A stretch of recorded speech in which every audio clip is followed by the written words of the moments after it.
Israel और Hamas की जंग में गाजा खंडहर में तब्दील हो गया है, लेकिन इसके बावजूद हमास हार मानने को तैयार नहीं है और हमास गाजा में बनी सुरंगों में छिपकर बार बार इजरायल पर रॉकेट दाग रहा है।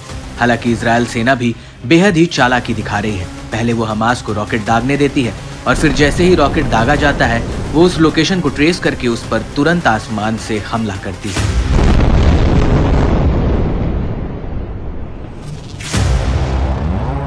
हालांकि इन हमलों के बीच इजरायल का आयरन डोम एयर डिफेंस सिस्टम अभी तक हमास के लिए अभेद किला बना हुआ था, लेकिन अब ऐसा लगता नहीं है कि हमास के हमलों के आगे आयरन डोम अजेय बना हुआ है, क्योंकि हमास ने गाजा में इजरायल के अशडोड शहर के सुपरमार्केट पर अल कामिस रॉकेट से हमला किया है, जो सीधे टारगेट पर जा गिरा।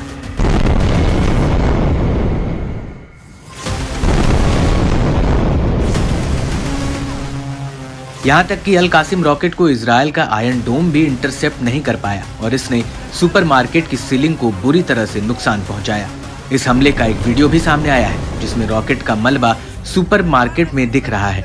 हालांकि इस हमले में कितने लोगों की जान गई है ये अभी तक साफ नहीं हो पाया, लेकिन इस हमले से आयरन डोम की ताकत पर सवाल खड़े हो रहे हैं, क्योंकि 7 अक्टूबर को हमास ने जब इजरायल पर हमला किया था तब भी गाजा से हजारों अल कासिम रॉकेट दागे गए थे, जिन्हें आयरन डोम इंटरसेप्ट करने में नाकाम रहा था। लेकिन इसके बावजूद इजरायली सेना गाजा पर लगातार जमीन और आसमान से हमले कर रही है। वहीं इजरायल के पीएम बेंजामिन नेतन्याहू को गाजा में आईडीएफ के 5 जवानों की मौत से गहरा सदमा लगा है और उन्होंने कसम खाई है कि वो बिना हमास के खात्मे के ये युद्ध खत्म नहीं करेंगे।